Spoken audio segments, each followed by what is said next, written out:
Let's get that off of there. Let's get that off of there. Go away. Go away. Welcome, everybody. Welcome. Let's get going with this. Welcome to the studio, such as it is, on July 3rd, the day before Independence Day. I thought it was going to be a great time to paint the Statue of Liberty. Something really nice, you know. Here's my drawing of it. I actually drew this on what for me is kind of some lost and found paper. This is a sheet of 140 pound pure cotton B paper that I bought in a giant roll several years ago, and I had it cut and kind of forgot about it. I found a folder that had some of this paper in it, so that's what I'm using.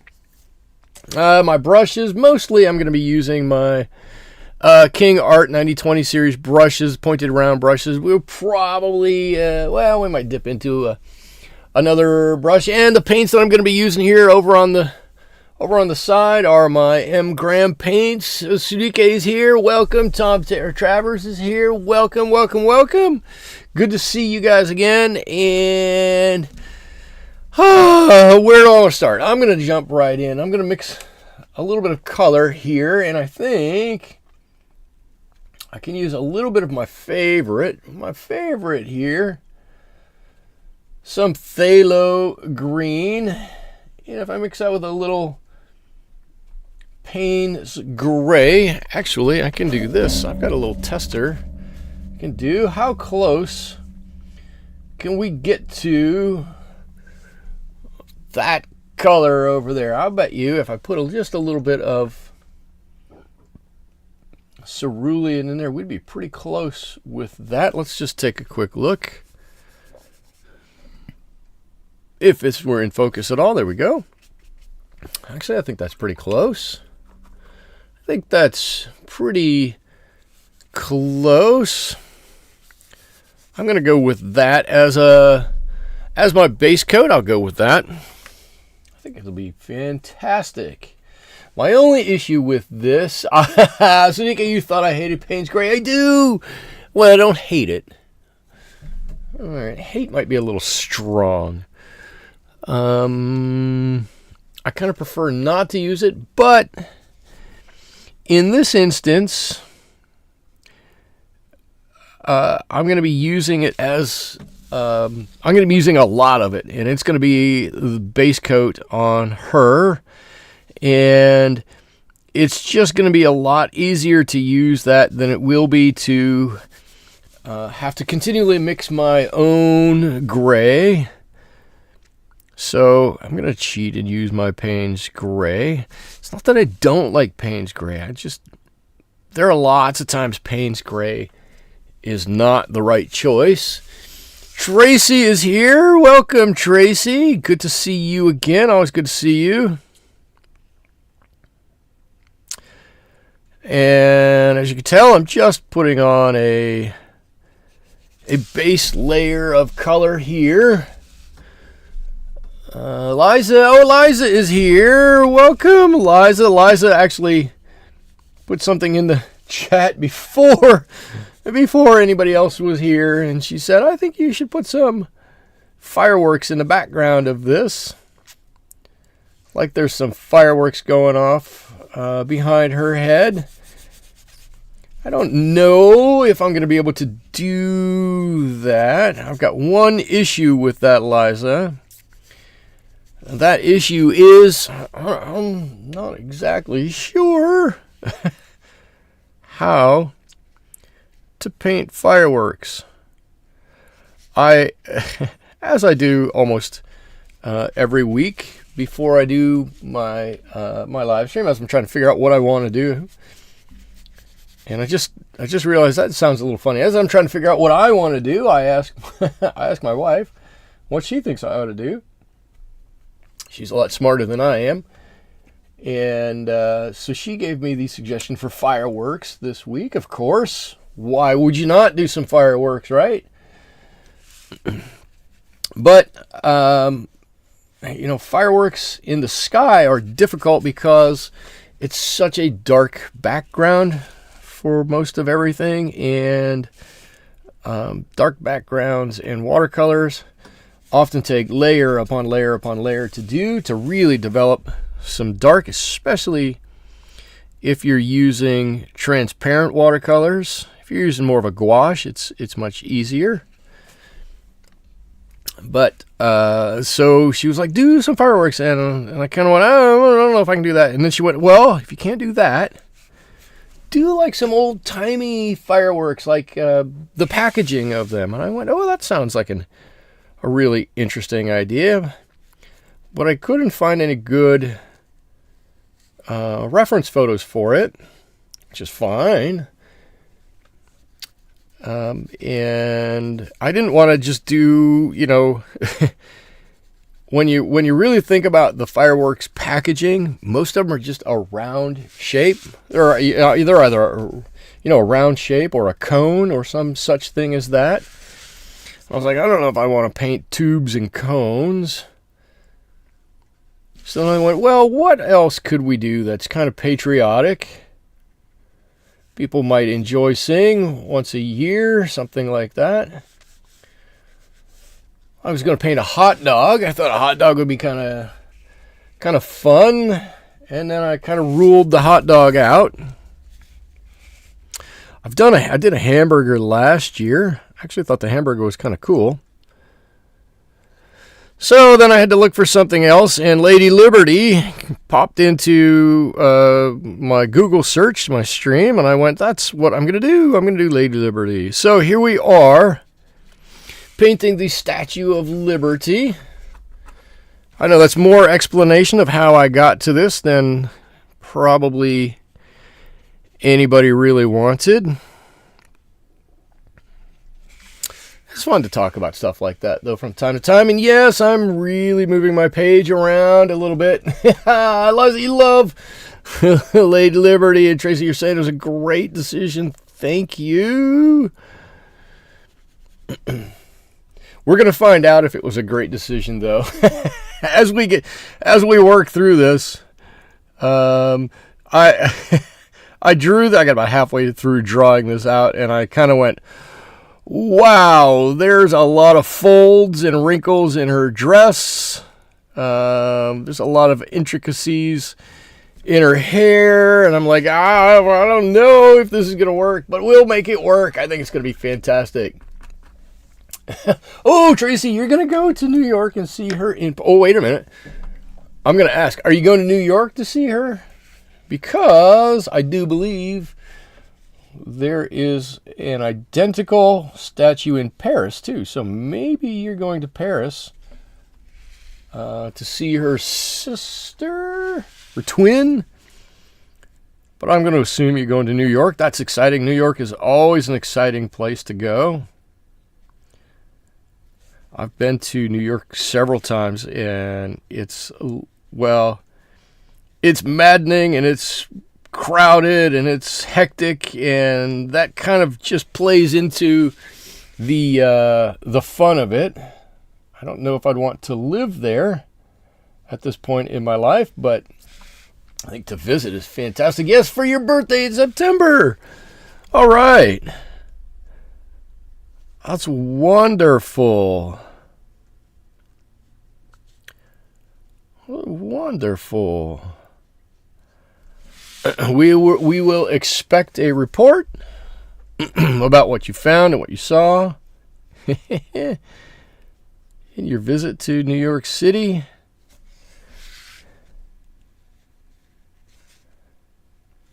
That's such an alive place to be. It's really cool. If you have time, walk around the Battery. The park is along the harbor, right? I'm going to say, I think the last time I was there, let's see, I can tell you the last time I was there, I'm going to get the year. I'm going to think about this. I had just started working for a company in Columbus, Ohio, where I went to school, and they sent me to a seminar. No, not a seminar. I'm sorry, a conference in New York put on by a couple of our vendors, and it was in the winter. We got there, did everything we needed to do, talked to a bunch of people, did our thing. And as we were driving out of town, it began to snow. And it snowed so hard on our way to LaGuardia. It snowed so hard that by the time we got to the airport, the snow was built up on the car, and our defroster couldn't work fast enough to get the snow melted off of the windshield. Needless to say, we got to the airport fine, but with that much snow coming down, there was no way planes were leaving. And so I got to spend about 36 hours with many, many friends of mine, most of whom I didn't know.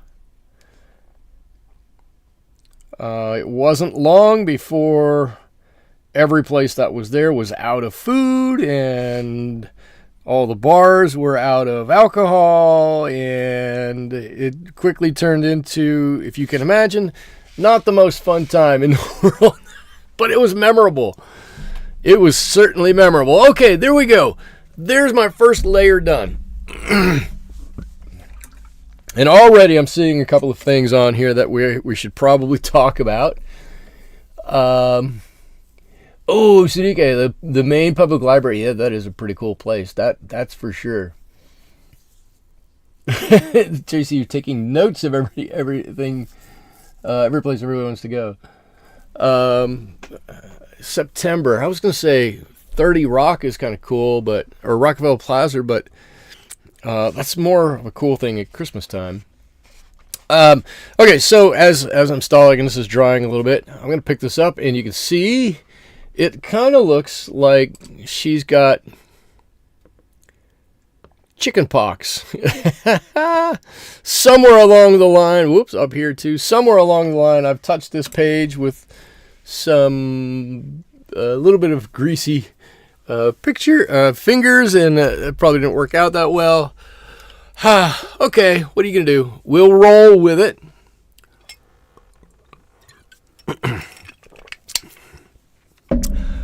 Excuse me, a little bit of orange drink there to keep my voice straight. All right, so is any of this dry? I'm trying to look at my reference photo and see where those darker areas are at. I'm going to try to follow my own advice on this and look for the darkest areas and then darken those rather than just jump into painting part of her face and under her chin or her neck. I'm going to try to look at that reference photo over there. I've got some darker areas underneath her arm here, maybe a little bit on her robe, and definitely on the tablet or the book that she's holding over here. Zunika, you're saying you like that combination of green and Paynes Gray. See, Paynes Gray sometimes works for you. Sometimes. It is a nice color. It's going to dry light, and it's going to allow that to give us that as our highlights. And then we can go in and where she's a little darker, like in her arm here in the side of her face, we can add in a little bit of blue maybe, or a little bit more of that Paynes Gray to give it that grayed out blue look. And where we need to have it a little lighter, we'll just add, or it's a little brighter nonetheless. We can continue with this basic color, and that'll just bring the color forward a little bit. Let's see. All right, I think what I'm going to do is I'm going to mix a little bit more of this color. Again, Phthalo Green. I love Phthalo Green. If nobody's ever heard me say that, I love Phthalo Green. A little bit of this Paynes Gray. Excuse me. And a little bit of this Cerulean Blue. That's our color mixture. It's lovely. And I think what I'm going to do is I'm going to start around her arm here, and I'm going to just paint in some of these areas that I know are going to be a bit darker, or more darker. More darker. I speak really good English. More darker. I hope this is on where you can see this. Now, the only caveat with using this Phthalo Green is that it is a little staining, and you have to work quickly.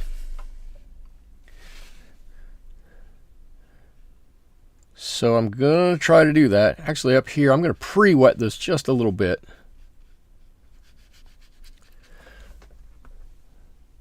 And then drop in some color. Hopefully that'll wick up a little bit.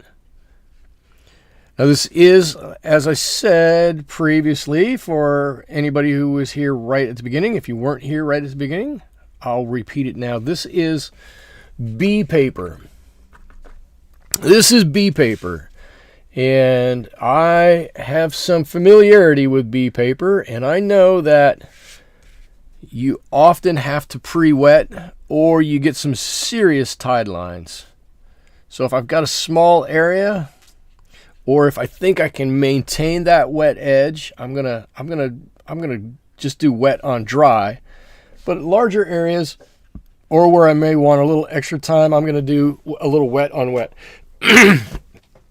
Oh, excuse me. I don't know what's going on. Natalie's here. Welcome, Natalie. Good to see you again.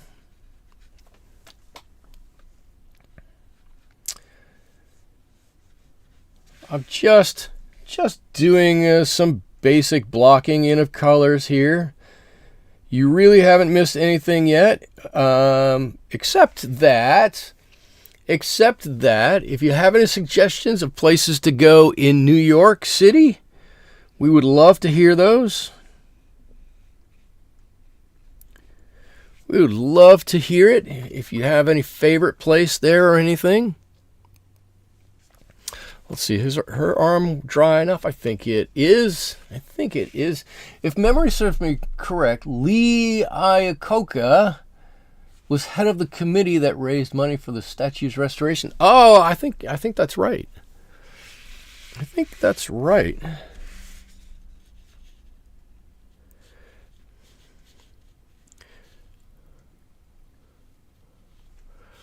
Good old Lee Iacocca. God, I haven't thought of Lee Iacocca in a long time.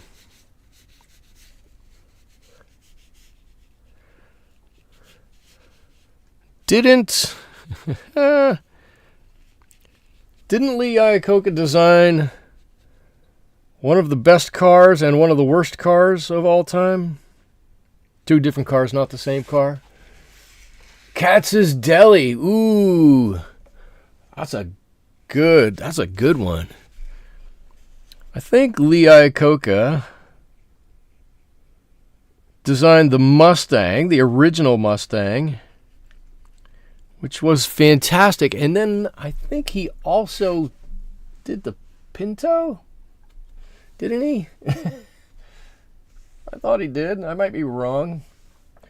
One of the best cars and one of the worst cars. And then I think he did the Chrysler LeBaron too, which was from another not so great not so great car. Oh, Natalie, you booked your tour for the Core Factory. And you let them know you're going to need a lot of samples for everybody. Oh, I read that wrong. For when you're in upstate New York. That's fantastic.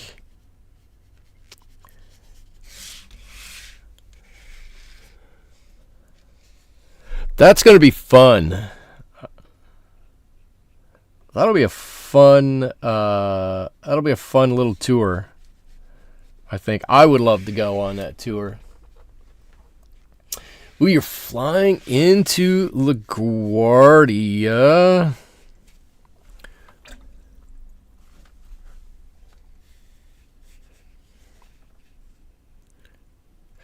Okay, all right. Let's make her thumb stand out here a little bit. Now, I will admit, as I'm doing this, while I want to do a lot with light and shadow, sometimes I don't always pay strict limits to, or strict adherence to, where light comes from and where shadows go to. And that's because I really want to I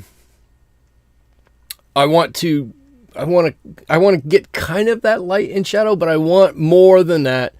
I want to be able to see like here where her thumb is, more than get the shadow right. Or I want to get her arm over here right, more than I want to get that shadow exactly right. So if you see me doing something and I'm not strictly following that, that's wise, because I think sometimes it's more important to get the image in there properly and make it stand out a bit more than I think it's often important to get the shadows exactly right. I hope I explained that properly.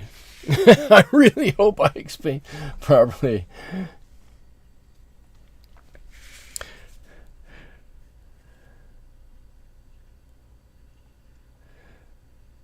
So I have a funny story for you all, and I hope you laugh at my, I guess, short-sightedness. I don't know. I thought it was actually pretty riotously funny. I hope you guys find it funny. So, you know, my kids are out of school right now for the summer, right? Which is totally fine. Which means they're kind of looking for something to do, right? Again, totally fine. Don't have a problem with, you know, kids not necessarily having the right thing to do or enough things to do in the summer. I was there at one point, and I know what it's like to, your whole year is centered around doing some schooling and being with your friends, and all of a sudden you're away and you got to figure it out, and I get it. So I asked my youngest, I said, hey, Finn, let's go down to the rock, right, which is the big, well, rock here that sits at our harbor entrance. I said, let's go down there and do some watercolor painting. And, yeah, okay, cool, let's do that. This was 2 days ago. Was it yesterday? Oh, maybe it was yesterday. It was a couple days ago or yesterday. Not germane to the story. Got my watercolor kit, put it in the car. Finn got a watercolor kit, put it in the car. Everything's good. We pull out of the driveway and look at the harbor, and it's covered in fog. I'm like, oh, come on, really? It's going to be like that. Well, I'm like, we're going anyways. So we went down to the rock, to the beach there, and found a little stool to sit on, or a little bench, to sit on and do some painting. Awesome. I look up. The whole rock is gone. It's 100 yards away. You can't see it. I'm like, okay, well, that fog's not going to hang in here forever. It'll go. We'll find some time. It'll be all right. Well, the sun kind of broke through, and we could see some of the rock. So I quickly did a drawing of it, and I started to paint a little bit of it. Well, I got the drawing, and I got the first layer, kind of like this. The only problem was There's no drying. It was not going to dry at all. In fact, the longer we were down there, the more my hair got wet. So much so I could touch my head like this, and it was just pure water on my hair. So, of course, my watercolor painting doesn't dry, and Finn and I are just laughing about the whole thing together because it was so funny. We finally found something we were going to do. We're going to run down and do do some painting down there, and it just was never going to work out. It was, I thought it was riotously funny. All right, well, maybe that's not the best story in the world, but I thought it was pretty funny.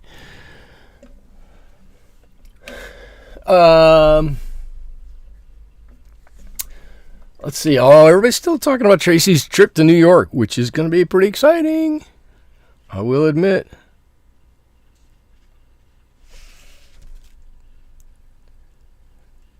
Let's see, what else goes on in New York in the fall? Does anything go on in New York in the fall? I don't really remember.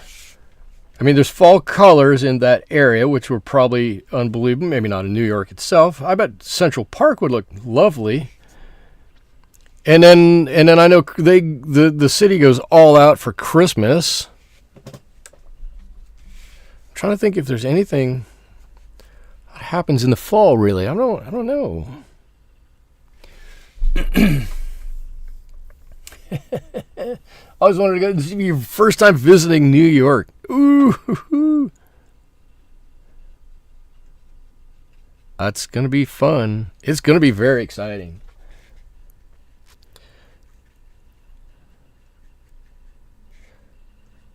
I'm actually a little jealous that you get to go.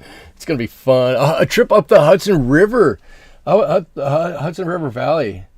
Yeah. That would be cool.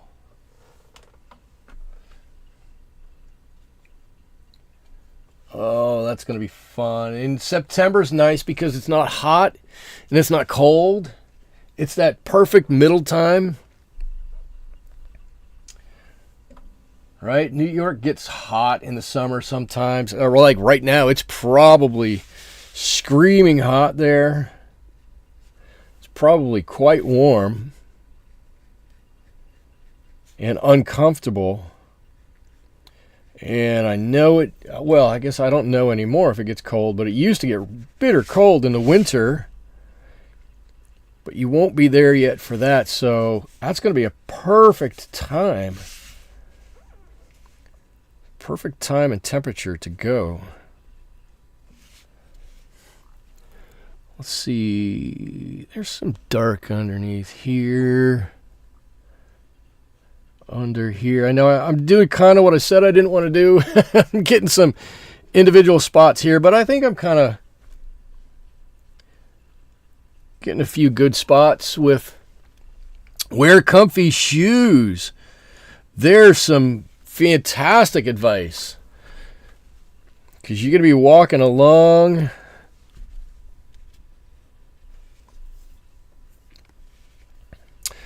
All right. She's actually not looking too bad here. Not looking too bad. She's looking good. Here, this is underneath. This gets to be a little darker underneath here.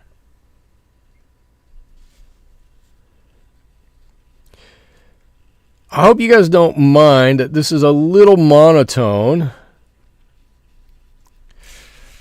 I thought about that as I drew this out, that it might be a little one note, but I think once a year, that's totally fine. We do something like this. Well, we've done other paintings that have been predominantly one color. I think it's totally fine. There we are. I'm going to give a little bit of something on the bottom of here too.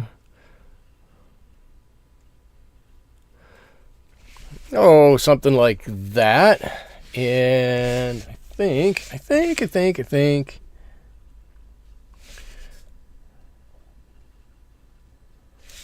can do just a little bit in here.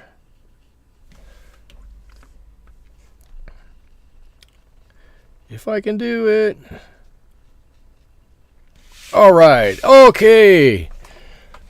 Now she's holding that up. It's looking good. It's looking good. I'm going to have to add some color to her arm here, her hand, I can tell. This is where I'll have to start to mix in a little bit more blue or a little bit more gray in here to try to really get the colors to pop out a little bit more.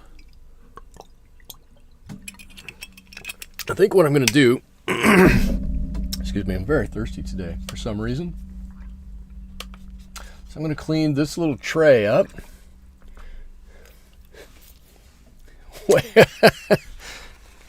I don't even know what is being said there now. I don't know that I want to. I don't know that I want to read that.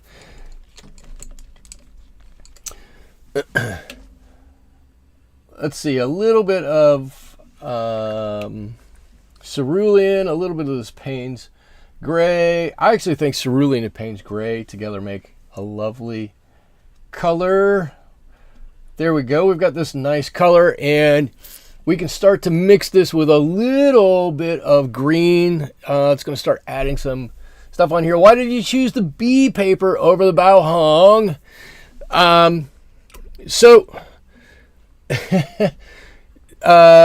Here's the reason, and it's a masterful reason. This was already cut. So, Liza, that's a great question. I've got my rolls of Bao Hong paper over here, and I was cleaning up some of the studio Saturday, and came across a folder full of paper, full of this B paper cut into different sizes. So this is also from a roll of paper, and this is B paper, 100% cotton, 140 pound. And I had bought this. Well, I think I bought it just as the pandemic was taking hold, or I bought it just before the pandemic, somewhere in that time frame. And at some point, I had obviously taken some of the paper, put it in a folder, and stashed it in a cabinet. And I opened the cabinet drawer to clean it out, and I went, hey, what's this? So I pulled it out, and I looked at it, and I went, oh, I've only got 5 sheets of it left or something like that. I said, well, maybe I'll use that instead of taking, I don't know, it takes quite a bit of time to pull out the rolls of the Bao Hong and cut them to the right size, and then wet them and lay them down and flatten them out. So that's probably not the best reason to choose it, but it was just a little bit of convenience to do it is all. It's no real reason other than that. Actually, I can tell you there's some of the same properties with the Bao Hong paper and this B paper. They both are 140 pound. Well, they're both cotton paper, right? This is old B paper. This isn't new B paper. This is old B paper. Both 140 pounds. Both feel really light for what they are, right? You would think 140 pound paper is not overly flimsy, and this is pretty flimsy. This has kind of the texture on it that the student grade Bao Hong paper has. So it's not all that textured. It's almost a hot press paper. And just like the Bao Hong paper, if you don't pre-wet this and you're doing a large space and you don't catch it, you're going to get some tide lines in it. Just going to happen. So just a couple of quick things I noticed that are, share some similarities between them. And then you can see here and here and here, There's a spot here. I've obviously, over the years, I've had some greasy fingers and I touched it somewhere, and I'm hoping we're going to be able to cover a couple of these spots up. Hoping. Okay. So I think that answered your question. It was a great question. It just doesn't have a very profound answer to it. So I'm going to take this shadow. There's a little bit more blue in here, a little bit more gray in here, and I'm going to hope to take this up right around her hair here and kind of onto her cheek. And let's see if this blue makes much of a difference on here. Right, let's see, it comes down kind of here-ish. Oops, well, I just kind of painted over her ear. So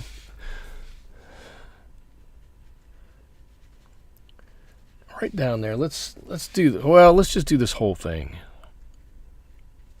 Let's see how this looks. And if I can quickly blend this edge out. Well, it's definitely bluer. It's definitely bluer. I'm going to bring this up a little bit. Up on her forehead a little bit. There we go.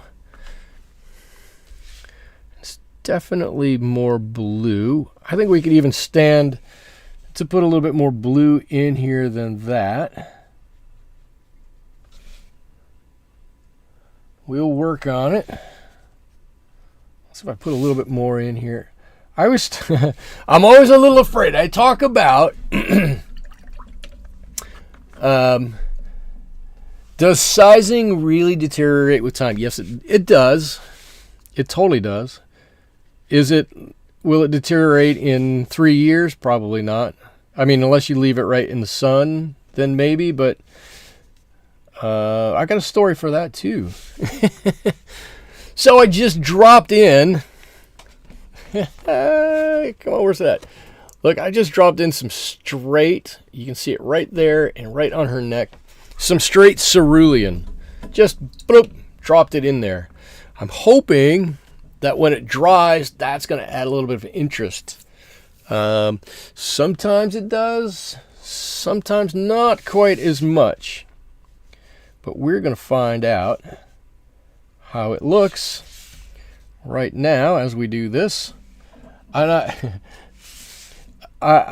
sometimes I feel a little bad because I'm a little reluctant sometimes to really just charge in color like that.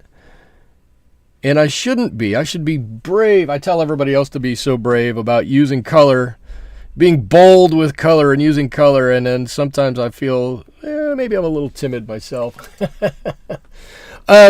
So here's my sizing paper story.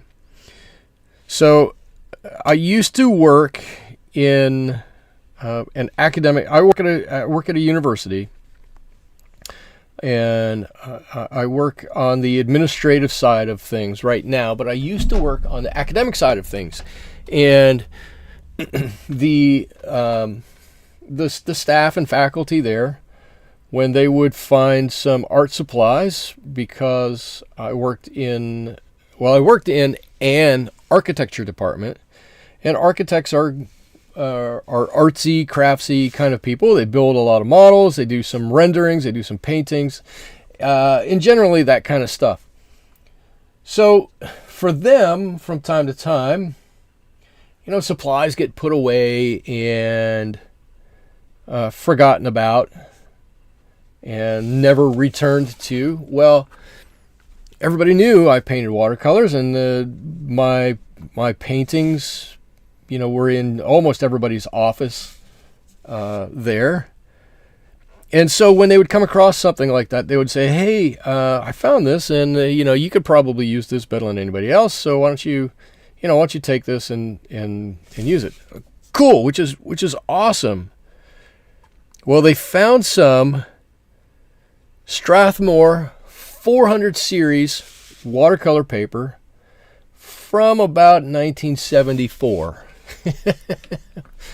From about 1974, which is fantastic. It was really cool, really interesting to see how the packaging has changed, how the feel of the paper has changed. All of that kind of stuff was really neat, right?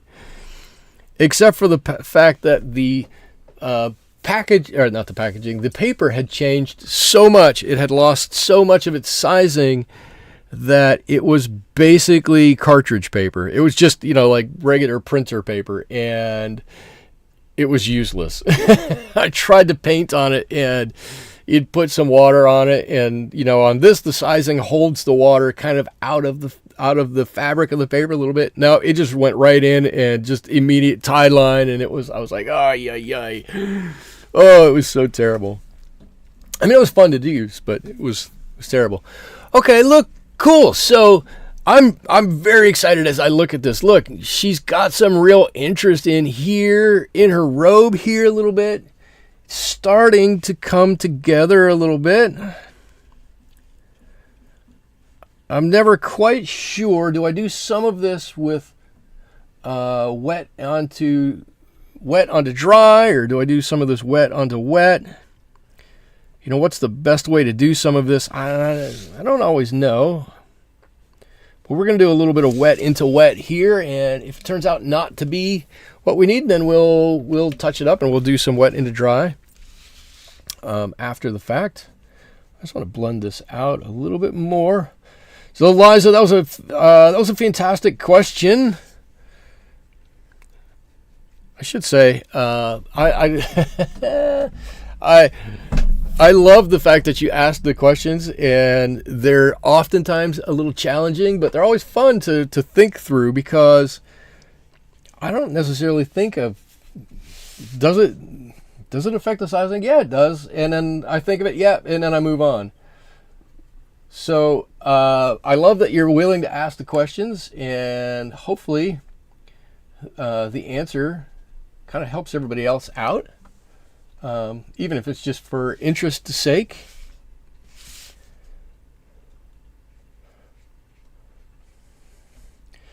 I should say I'm feeling a little exceptionally gracious today, because my team at work, and I'm not saying this because any of them are watching, because I don't think any of them are. How many people are here? Only a few. I'm sure none of them are watching. But my team at work has been doing a lot of extra work, and they've really stepped up to help out a number of our customers, and I try to say thank you to them. And today was another one of those days where they did a yeoman's effort to try to help some of our customers out, and I think it's carrying over to tonight. I just want I'm going to say thank you to everybody.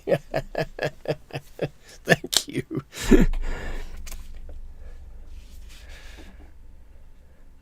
Thank you is one of those funny things that it costs nothing for anybody to say or anything like that, and we probably ought to say it a lot more, and most of us, I'm going to throw myself in there, probably don't say it as much as we should.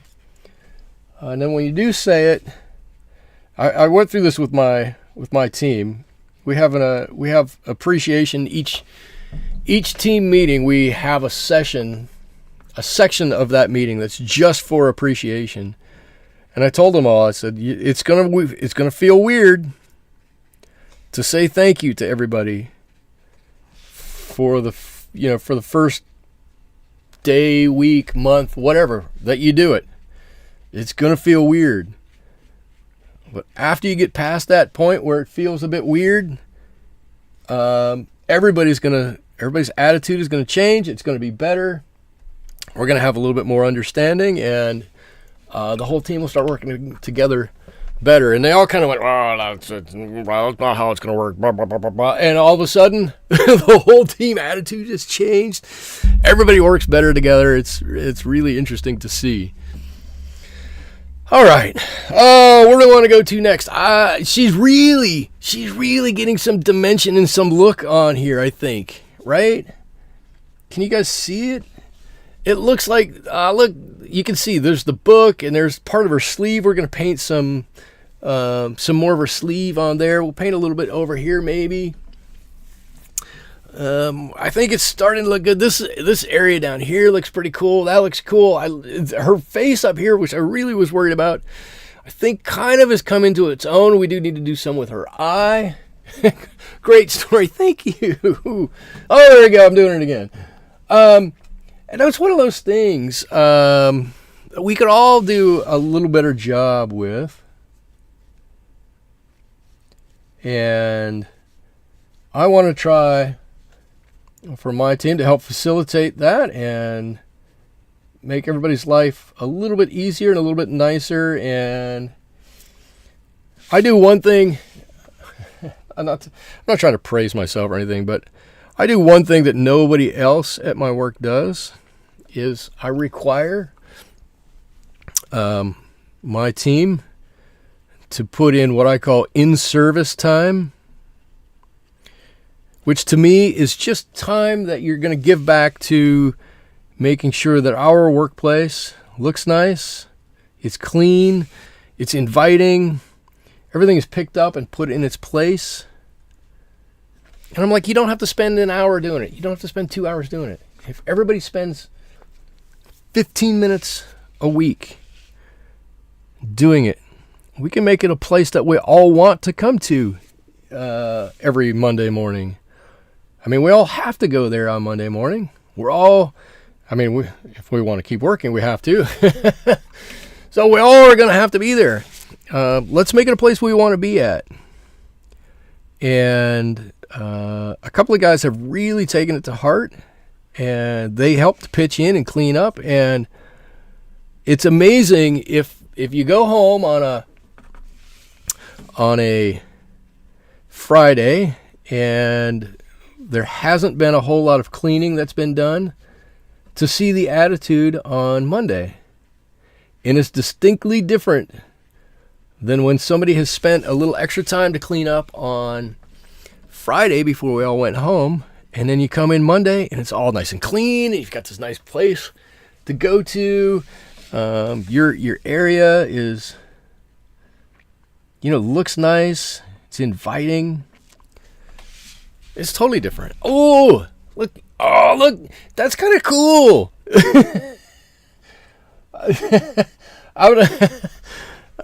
I feel like I get excited too easily. Oh, look, it's neat. It is kind of neat, though. Look, it looks fantastic. Oh, I think she's looking good. The eye, you're saying you want the eye? Here, I got to get my eye done. Or her eye done? All right, I'll get to her eye. Let me do a little something here, though. I want to give some more roundness to her arm. So I'm going to pre-wet this.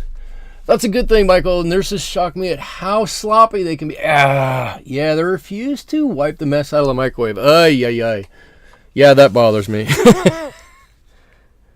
Come on, it's a shared microwave. We all use it. We can all spend 2 minutes, 3 minutes keeping it clean. If you got to microwave something, put a paper towel on it, or put a lid on it. Something. Come on. I'm glad it's not just me. But the microwave can get gross in a hurry. That's for sure. That is for sure. And I probably use the microwave least of anybody that I work with. Because, and you can believe this or not, I don't even have a microwave at home. Here at the house, no microwave. One of those appliances that doesn't fit in my home.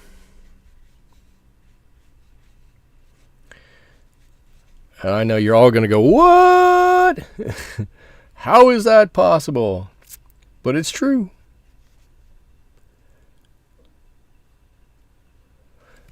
It's true. No microwave. Nailing it once again. Who said that? Liza. You're so nice. I'm going to hold off a little judgment until we get a little further on. But thank you for the kind words and the encouragement from it. I do think she's looking pretty good. I do. And you can tell now. Yeah, I can't quite do her eye yet. Okay. You can tell now, right? We had that just general color of green on here. And really, there was no problem with that. But the mix of some green and some blues in here and a little bit of grays here and there really are kind of starting to set that green off a little bit and give it a little bit of life, right? You love the sleeve. This one here, that looks so neat. Oh, I love that it's got the little stripes. You can see where the fabric's folded in there. For stubborn stains, I would microwave hot water in a cup with a slice of lemon. Okay, I like the lemon water. It just cuts through that crust. How do I know? I've done it. Let's see. For stubborn stains, I don't know how I get stubborn stains out of anything.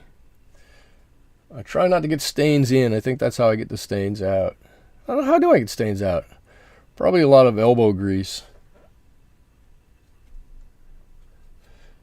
It's just one of those things. It's funny because before I met my wife, I had a microwave, like most people, and I never thought about it. But the only things I really did with it were I made popcorn and I reheated my coffee. And I never liked the way it reheated my coffee because it always got some weird nutty flavor to it. And my wife was like, "Do you really need it?" I was like, we were moving into this tiny little place, and we had so little room. We were cooking basically off of a hot plate at the time. I said, "Nah, I don't think we really need it," and we got rid of it. And honestly, never looked back. Never looked back. Ooh, okay, all right, I like it. Let's see, I'm going to paint a line here. Give me just some of this blue-gray. A line here. Some more greenish color on this side. I think that's going to be fine. And then now I can go into this little bit up here. This would be a good place, I think, to get it nice and wet. Let's see, Sudika, you only use your microwave to make bacon. What? Wait, what? Bacon? You make bacon in the oven, don't you? Bacon? You buy hot... I don't even know how you do that. How do you make bacon in a microwave?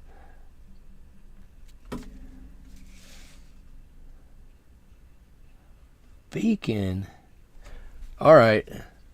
It must be pre-cooked bacon, right? Has to be. It couldn't not be. I don't have any idea. How would somebody please tell me how you do that?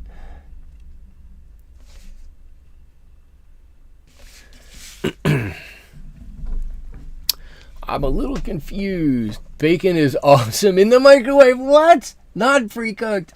it doesn't get all hard and rubbery. I'm at a loss for words. Oh, what? What? I can never be without an air fryer, an Instant Pot. Okay, so I do have an air fryer and an Instant Pot. The Instant Pot might be the greatest. And yes, I know that in reality it's just a pressure cooker. But the modern version of it is so much more than that. It might be the greatest kitchen appliance of all time. I love the Instant Pot. I use the Instant Pot for everything from making spaghetti to hard boiling eggs and everything in between.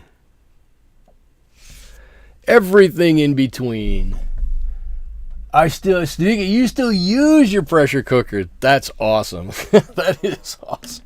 But the Instant Pot's the pressure cooker, but it's got all the electronic gizmos on it.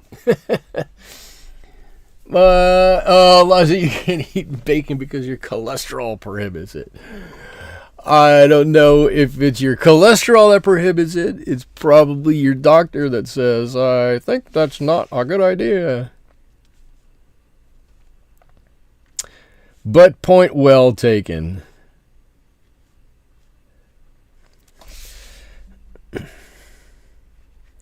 Let's see if we can't give her a little bit of something cool on this part of her robe. See if we can't do this. Right, a little splash of color there. Let's see, what am I looking for?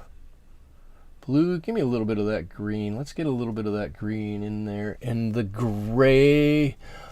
Tracy is with Instant Pot Revolution. You love your Instant Pot. It's fantastic. Stews, soups, pasta.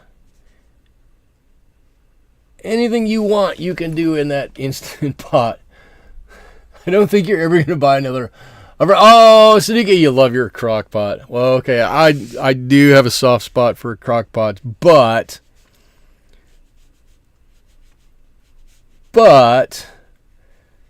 the Instant Pot is awfully cool. I still have, I can tell you, I bought an Instant Pot in 1998. I remember it because I was looking to make my mother's kielbasa and kraut recipe, and I went to, if I don't know if any of you have them anywhere near you. I went to Myers Thrifty Acres to get one. It's goldenrod in color, and it's got pictures of different spices on it. It looks like it's straight out of the 70s. I don't imagine Instant Pot fashion has crock pot fashion has changed a whole lot over the years. And I still have it. It works smashingly. I can set it to low, high, or auto. I love it. I absolutely love my crock pot, but I use it mostly for like chili or soups or something like that. It doesn't get that much use anymore, not like it used to. Anybody have a bread maker? Woo! I do. I'm a dinosaur. I still have a bread maker. Oh, maybe I don't. Maybe I just got rid of it. No, I think I do. If I don't, it's recently been gotten rid of. I think I have one.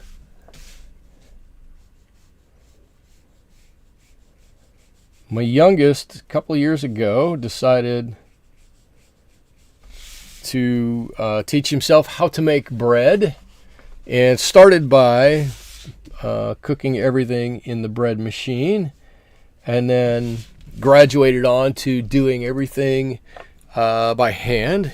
And so for about a year or so, I had some wonderful, some delicious homemade bread. And then, like many teens, that got old. I haven't had homemade bread since. We actually had a bread off competition. I didn't agree with the results. Everybody said that I lost. I obviously didn't agree with the results.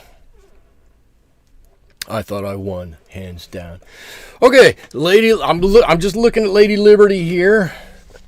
Again, I've got this area that's wet, and I have an opportunity while it's wet to add as much or little color as I want. And I think she is looking pretty good here. Pretty good.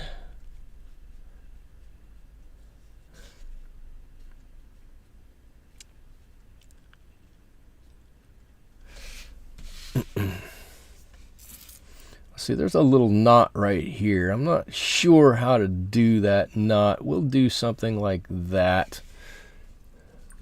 I think that's good. That's awesome, Natalie. Natalie not eating bread because she doesn't eat carbs. That's cool. I wish you could say the same. Oh, sourdough is so good. Sourdough is really good. Did I mention down here? Whoop, where am I at? Down there. Oh, it's hard to do my hand that way. Are the colors that I'm using here on my palette? If I haven't mentioned that, I should mention that. Those are all the colors I'm using. You can see how they look. They just go right around the palette. I think they start up here at turquoise and run down and around, so you can see exactly the colors that I'm using.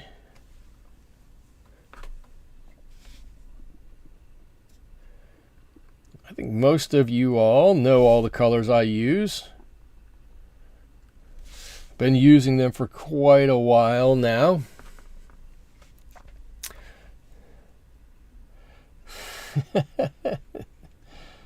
Natalie, you made a lot of sourdough during that time that started with a C.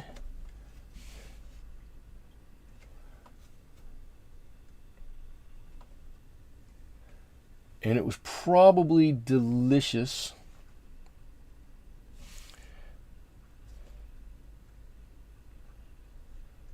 Sourdough is one of those breads that, oh, so good.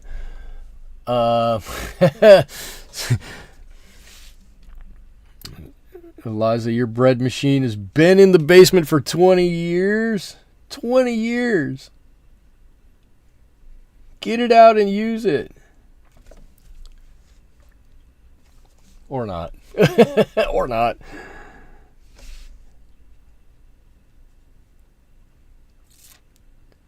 All right, a couple of folds there. Kind of, can you see? Does it look like a couple of folds in fabric here?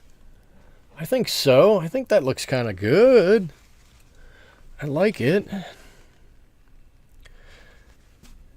I'm trying to hold some of my enthusiasm back because I should say I do this when I'm painting my own stuff just by myself. I'll paint something, I'll look at it, and I'll go, "Ooh, that looks great!"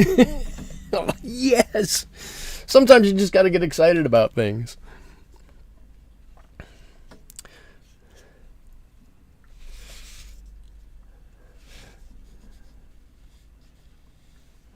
Sometimes you just got to say, yes, that looks fantastic. Or oh, no.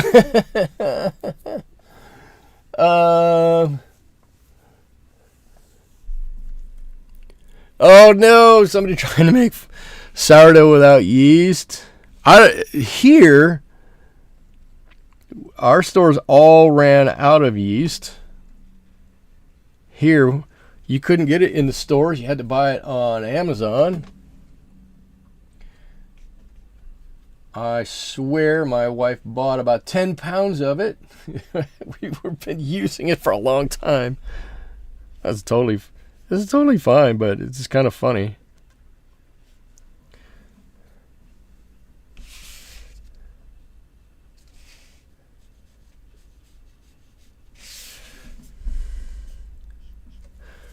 But I'm a big Natalie. I'll tell you what. Any carbs that you are not eating, you can pass them to me.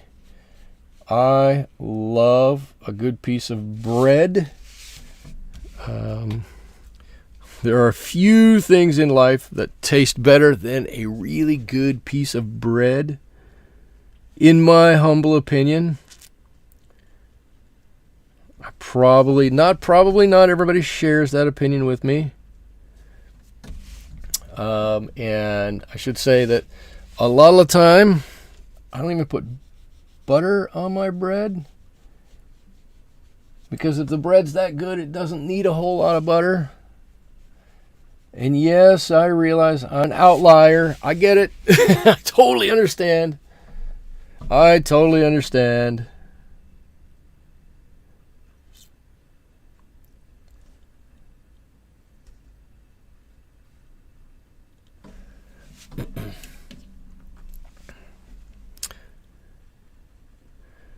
But I used to make bread when I was in college because it was cheap.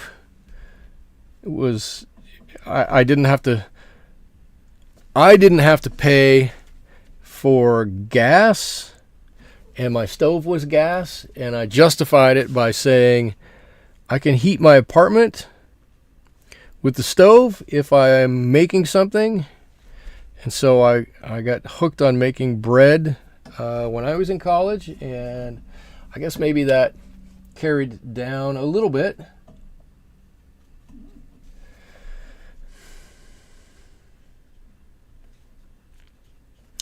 To my kids, a little bit.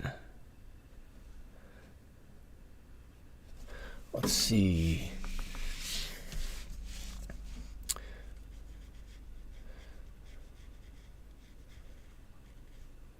Okay. Oh, look. Oh, I'm so excited about this. I wish I'd let this dry up this side dry up just a little bit more, though. I'm going to go and put this back in. That's a big fold right there. Oh, I like the way this looks. I like that underneath there. Ooh, there's some really things I really like on this painting. Some things I really like.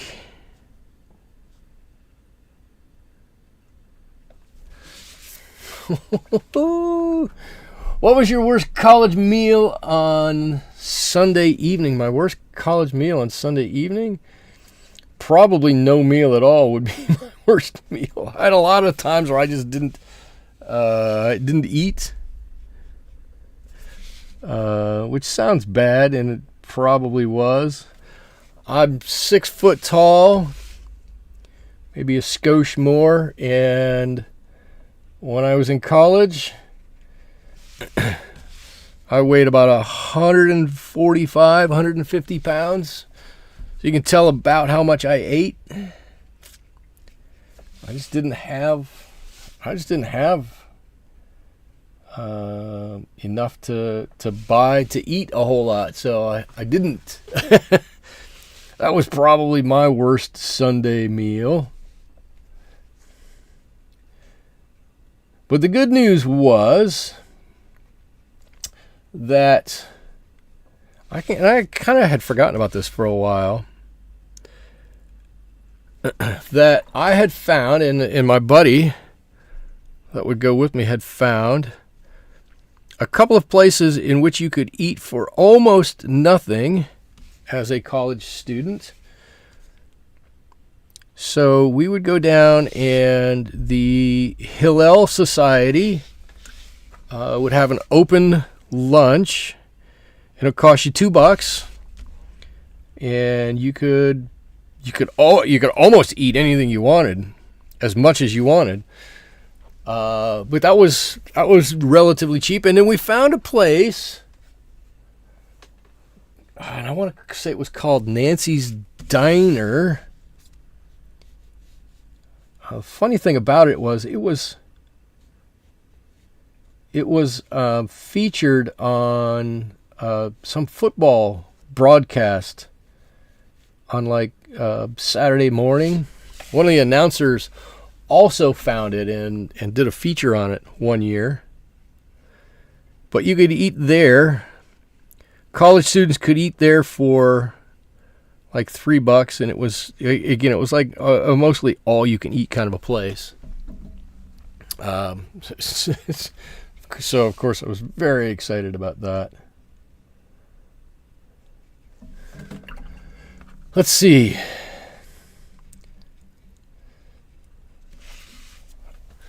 Let's see, Suduke. I lived on $7.50 a week in college. I ate a lot of eggs, tomato soup, and tuna. My roommate worked in a Chinese restaurant and always brought home whatever they had left over. Ooh, actually, that's pretty good. Oh, there you go. Your mother would supplement your food with a good roast. Sounds like a good mom. Sounds like a good mom. Okay, we are closing in on some of this.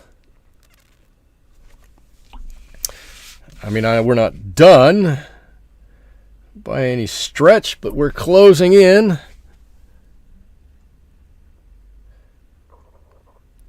I think there's a lot of this that's actually looking pretty good.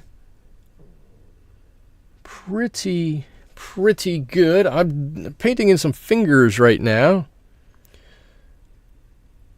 Her reaching around and grasping the back side of this. If I turn it around this way, probably makes a little bit more sense. Probably, as in definitely.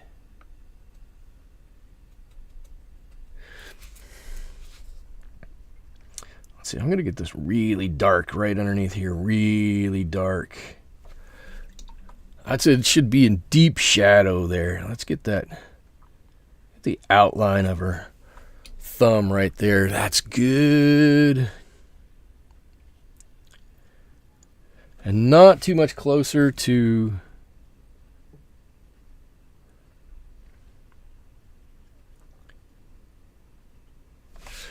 Oh, yeah. Okay, so her eye now, right? Her eye. We need to do her eye. Let's see how we're going to do this. So I'm doing this whole thing. I'm looking at flame aside, right? This really is only 3 colors. And when you think about it, that's pretty astounding that it's really only 3 colors in this whole thing. Phthalo Green, Cerulean Blue, and Paynes Gray. That's really all we have here. And look at all of the detail in contours and everything that we've developed from that. I think that's pretty astounding, pretty amazing. Tracy says she's looking amazing, and Natalie says she's looking beautiful. Thank you.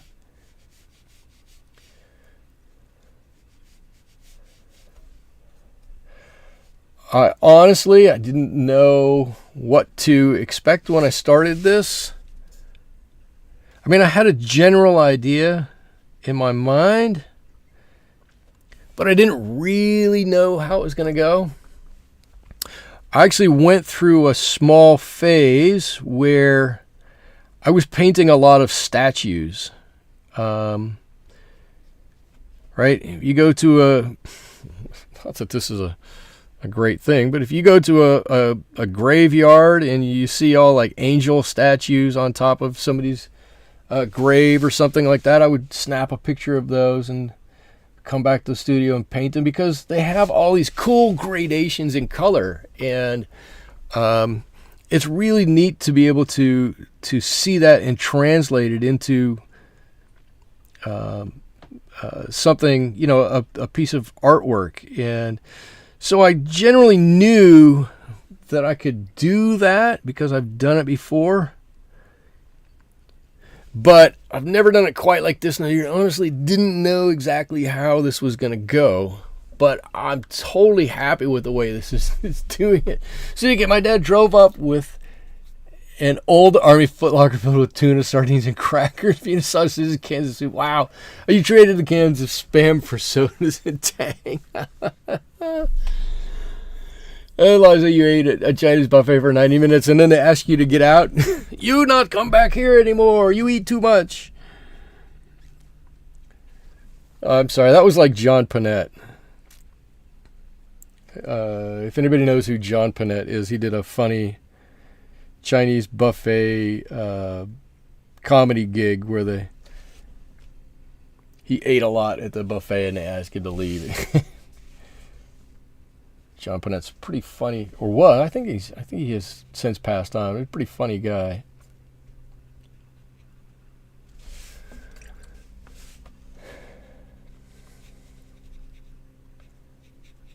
Let's see. There we go. Now there's a sleeve there, right?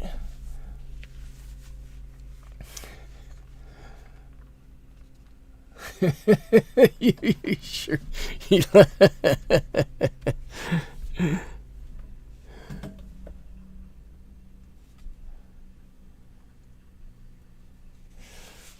Let's see I was going to do this over here. I'm looking for little places to go and put in some paint while I'm stalling and not painting an eye.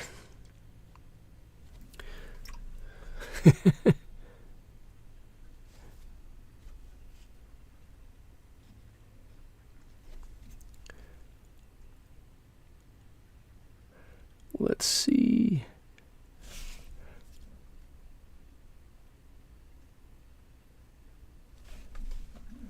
A little bit down here.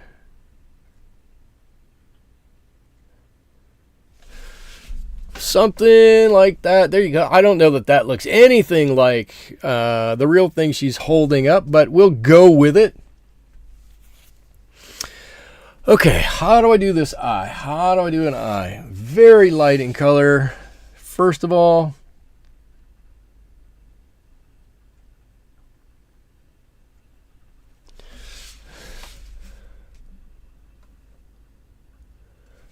I'm just looking. Oh my Lord, we got a lot. There's a lot to go. There's so much to go. I'm capturing her beauty and her strength. Thank you. I'm avoiding the fingers too. These ones over. Don't look over here. Don't look at these fingers. I did. You didn't notice, but over here I got a thumbnail. Look. See, look, thumbnail right there. Don't look over here though.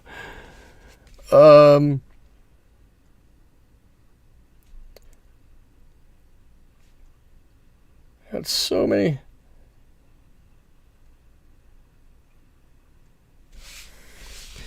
So much to paint. I didn't think it was going to be this detailed.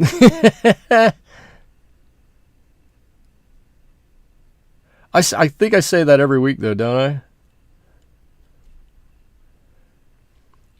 I probably could have done this a lot easier, but that's okay. I'll just do it my way. And that's really the only way I know how to do it. I got a little too much paint. I'm going to do this. I'm just going to take a little bit of this off. I'm going to make a clean rag. Tap. Perfect. Perfect. You're so true, Liza. Oh, thank you guys. This was very impressive. Thank you. So is this a good 4th of July? It's not strictly a 4th of July thing, but it's kind of a patriotic thing. I thought it would be a nice thing to paint. I really did.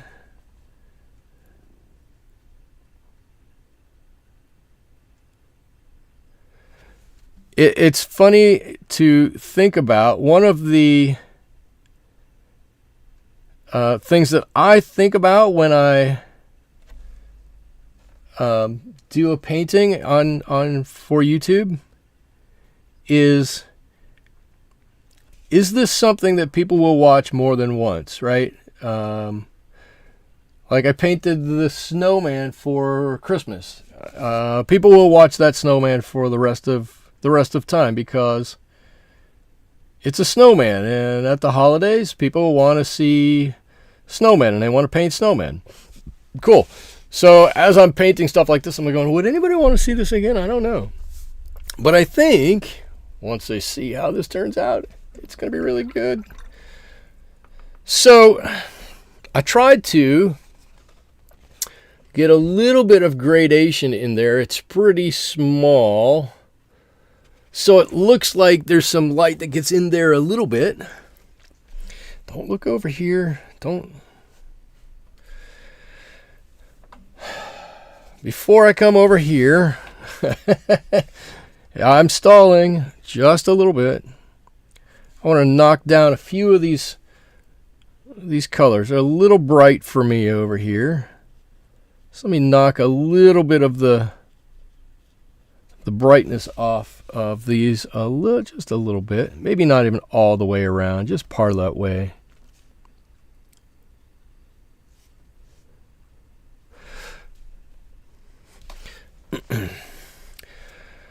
Oh, I'm almost to the point where I'm going to be forced to look at that hand. To look at her hand and I guess the corner of that book there a little bit to some extent.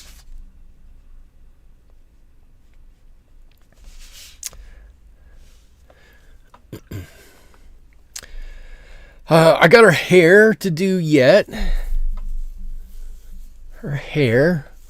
Can do some of her hair. Okay. Is this all dry? That's all dry. Okay, let's do her hand. Avoiding the fingers. There's a little bit of superficial avoidance going on for sure. All right. So, if I'm thinking about this correctly, I can put a fair amount of green up here, and as this comes back, it's going to transition right into some darker blue back here. But the trick is here. The trick is I don't want it to be so dark. Let's see if I put the right amount of pigment on here. I don't want it to be so dark that it gets mixed up with the color behind it. I want her hand to be a bit lighter than what's behind it. So if I put the color on and it's the same color, it's the same intensity, the same value as what's behind it, then it should, right? I'm going to say should lighten up as it dries, and we should be able to see as that dries, her arm should come forward and lighten up. Whew, that's what I'm going with. That's totally what I'm going with. That's how I see it. And if that's not going to work, I'm going to come back in. We can always... That's what's cool about this paper. The Bao Hong paper also. In fact, that's one of the cool things about most all cotton papers, is that as long as it's wet, we can get in and do almost anything we want to.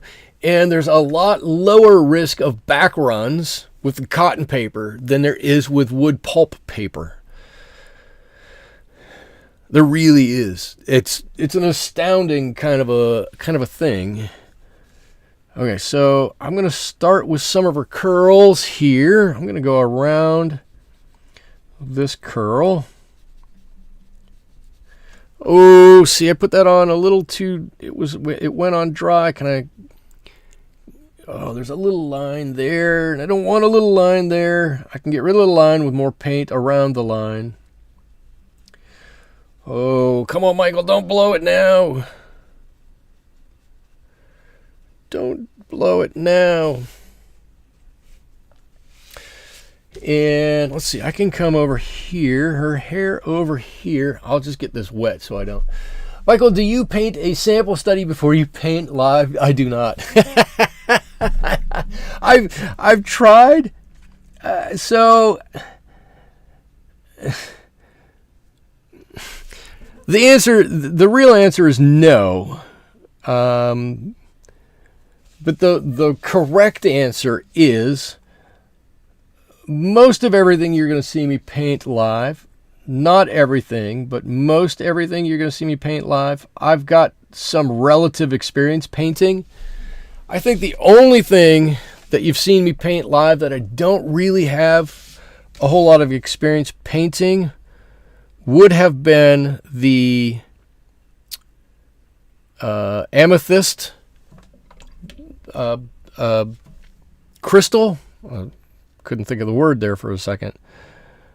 I don't really have any expertise in painting a crystal. I've never really done that before, and I feel like that one kind of threw me for a loop a little bit. The rest of everything I pretty much have painted before and have a pretty good idea how I want it to go, how I think it should go, what I think things should look like as they're progressing along. But in reality, no, I haven't painted any of this before. I've painted statues, like I said before, but nothing like Statue of Liberty. No, never painted a Statue of Liberty before. So I do have a lot that I can draw on that might help me with my painting, but not an actual painting. Like on Tuesday night, on Monday night, I don't sit down and do a painting or a study or anything like that that would help me the day of. So what you're seeing is me trying to figure it out for good or for bad.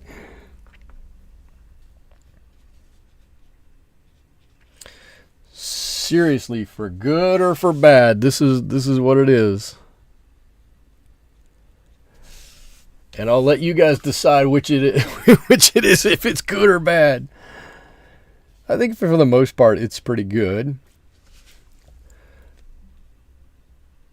I don't know if all of it's always good, but most of it I think is pretty good. See, I'm going to lighten her hair up a little bit more. I'm going to pull some of this out. There we go. And then I'm going to give her another curl down here. She's got a couple curls. I mean, we all do, right? A couple of curls here and there. Anybody have curly hair like mine? Well, I guess mine's not really curly. Mine's wavy. Mine's more wavy than curly. Mine's enough to drive me mad some days, but that's about it.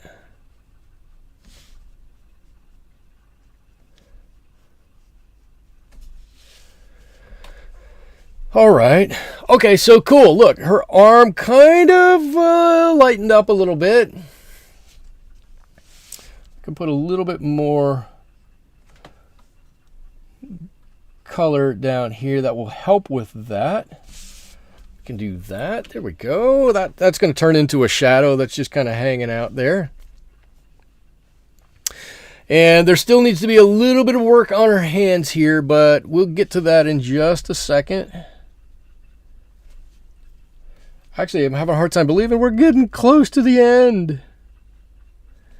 We're getting there.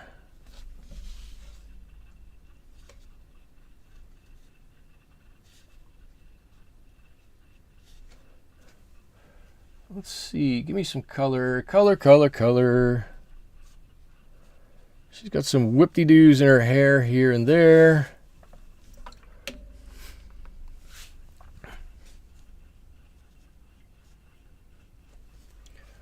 Maybe a line. What's dry and what's wet? A little bit of a line here.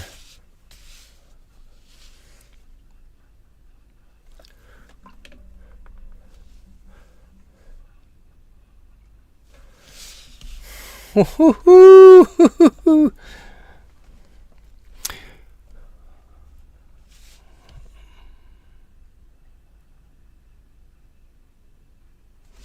think I'm just going to give a little line for where her mouth would be right there. Not much of anything at all.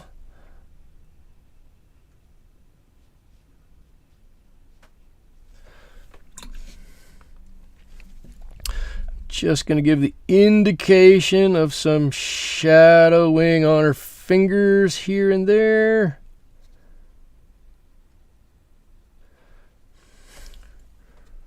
Right. That's a knuckle. Well, that's a knuckle. A little bit down here. I don't want to do too much. I will nail the eye. I will. I like the confidence. I like the confidence.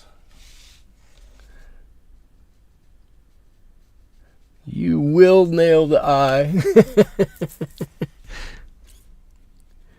Maybe. Hopefully. I got a line there. Right, that's part of an eye. Right? Kind of.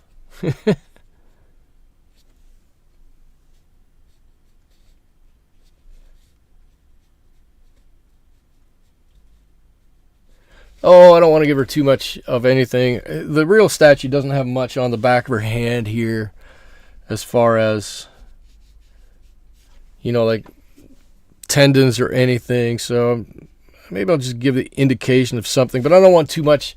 I don't want too much back there. You can kind of make out those fingers now. Kind of.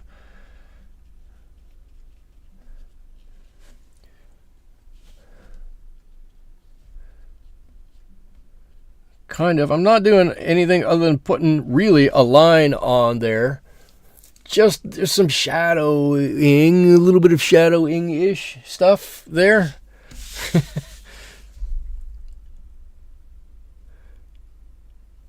Same on her eye up here. I gotta get a really clean brush. I gotta get it mostly dry.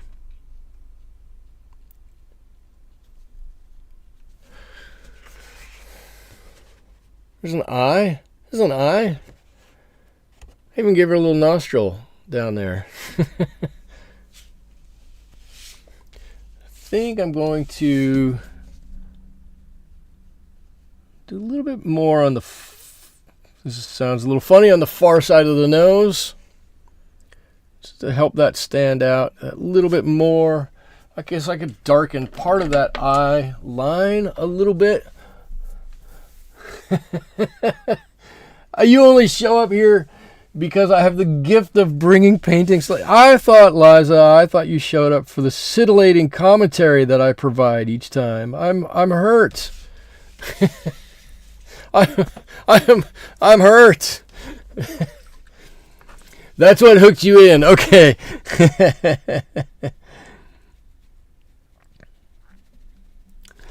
All right. All right. If that's the way it is, I'll take it. Look, I'm not, why anybody comes here or doesn't come here, I'm not, quite honestly, I'm not really worried about. I'm happy that you guys show up at all and are willing to spend some time with me as I do my painting. I've said it before, I really do enjoy having people here with me as I paint. It makes the whole experience that much more enjoyable. So the fact that you guys are here with me, I think is fantastic. So I would do it, even if, well, I would do a soft shoe routine or something like that to try to get you guys in here if that's what it would take. Even if I didn't bring my paintings to life all that much.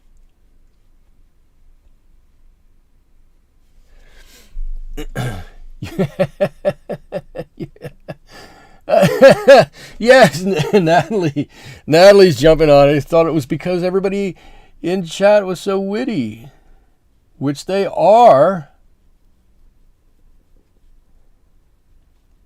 And Natalie's included in that too. That wittiness. Oh, we didn't do the flame. Who let me miss that? Whose responsibility was that to remind me? Oh wait, that was mine. Oh, I just made a big blunder right there. I gave her a bit large of a... I can't do anything with that. I can't. Oh, and I'm not going to do anything with that. Okay, I think what I'm going to do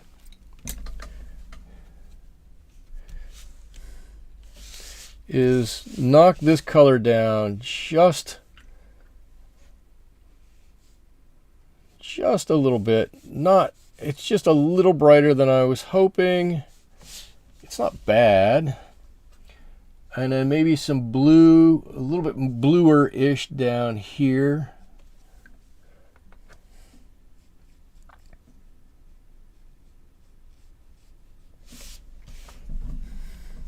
I think that works. A little bit here. Oh, we're so close. Oh, I just noticed. I drew the whole thing. I didn't notice. I didn't draw that through her fingers. She's got fingers, the gap like that between them, and there's nothing between them. Oops. Sorry about that, Lady Liberty. I didn't mean to do that to you.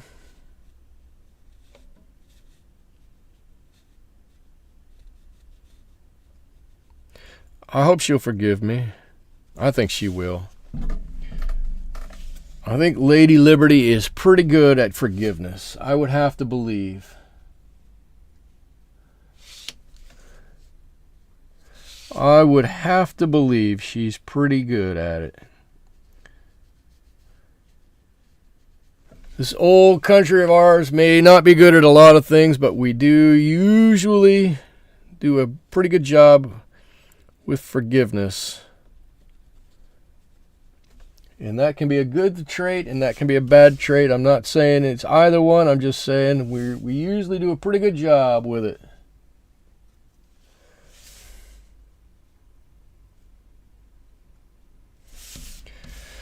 A little extra color up in her hair.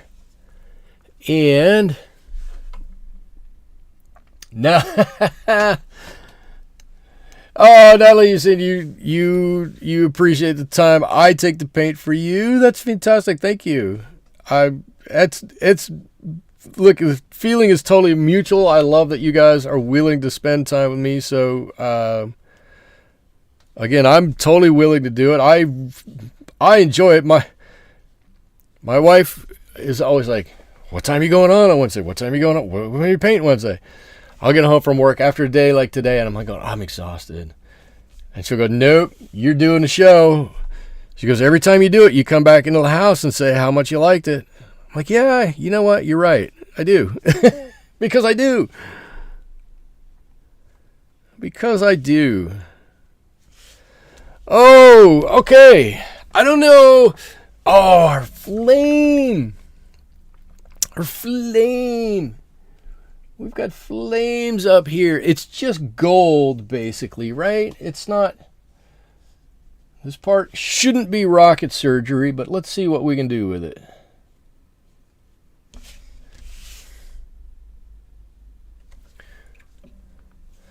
Let's see what we can do with this.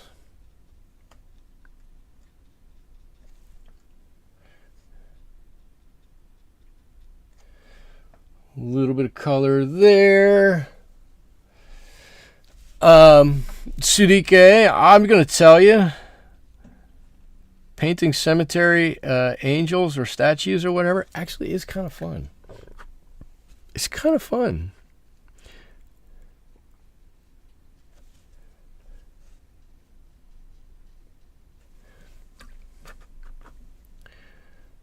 The good thing about it is typically you can sit down in on a bench there or whatnot and paint for a long time and nobody bothers you. Nobody comes to look over your shoulder. It kind of makes it sometimes maybe seem a little bit lonely. But if you're practicing or something like that, it's a wonderful place to go and practice.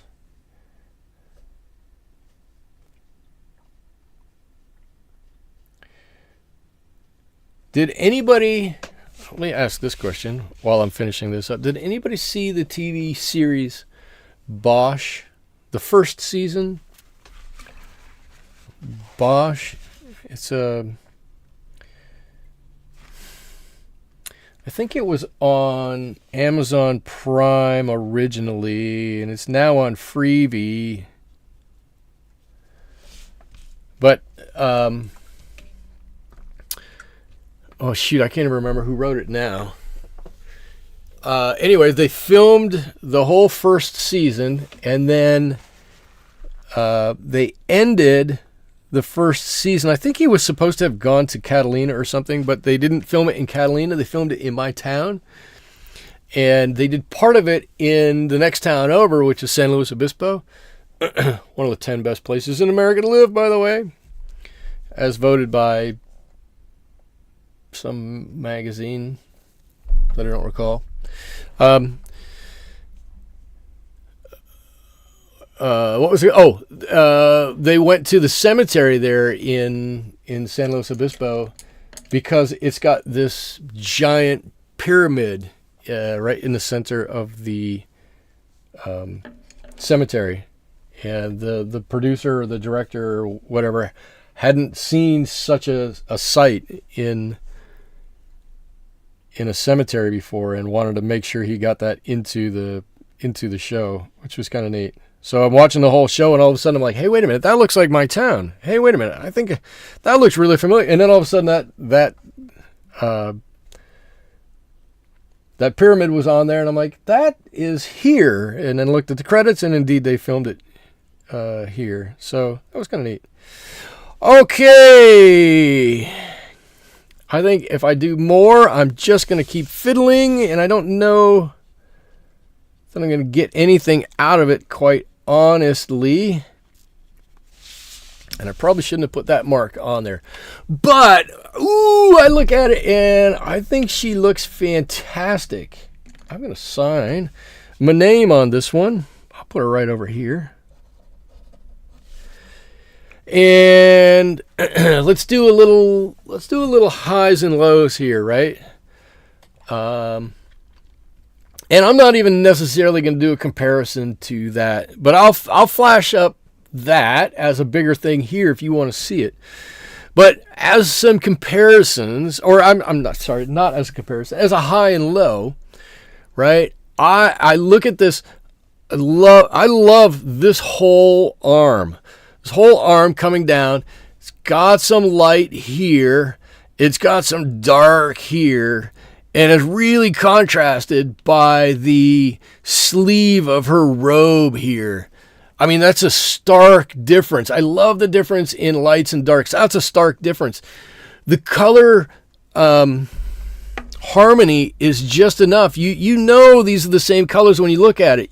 You can imagine that it's built out of the same materials. The light's hitting it a little different. Maybe the water ran down the arm a little differently.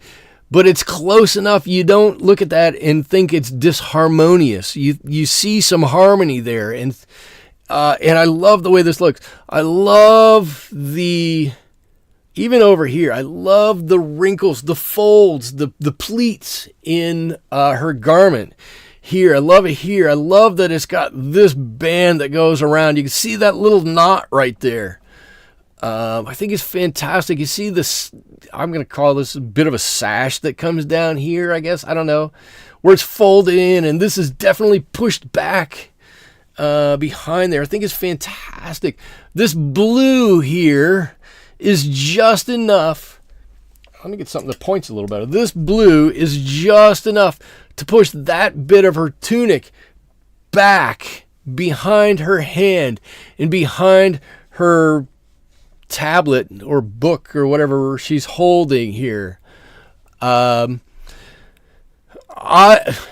quite honestly, I love this gradation from down here where it's darker. You get this greenish blue and it comes across here. You've got some distinct blues and a little bit of gray, and then it gets really light by our eye.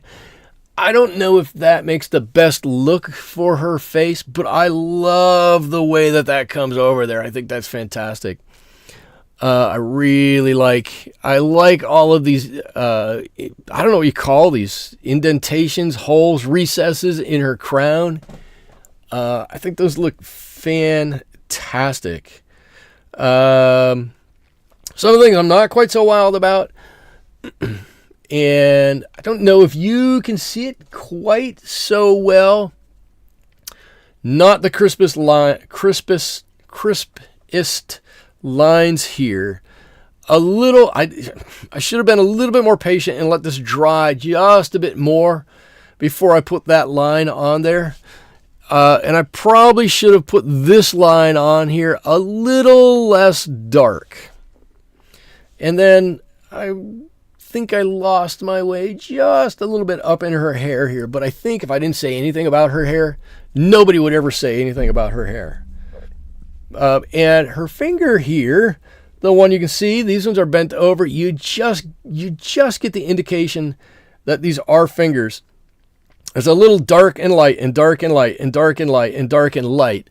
So you can imagine there's some light coming in at an upper angle here and allowing for those shadows. But just like with the thumb over here, you can just make out a little bit of her fingernail there, which I don't know why that tickles me so much, but it does. I think it's fantastic. So, okay, that's it, I guess. I think I have to say, I have a general idea, like I said, how I think it's going to turn out. But I never know for certain. I actually think she turned out wonderful.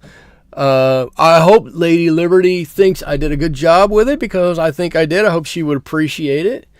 I think she would. So that's going to be it for me tonight. I hope everybody who's still here, I hope you have had a good time painting with me, or hanging out with me anyways, and watching me paint. I hope you have had a wonderful week up to this point. I hope everybody has a fantastic 4th of July and a wonderful rest of your week. I'll be back here next Wednesday to do another painting. I don't know what it's going to be yet. I'll probably post that on Monday or Tuesday of next week. So until then, thank you all so much for spending some time with me. I very much appreciate it. Until next week, thank you so much, and bye-bye.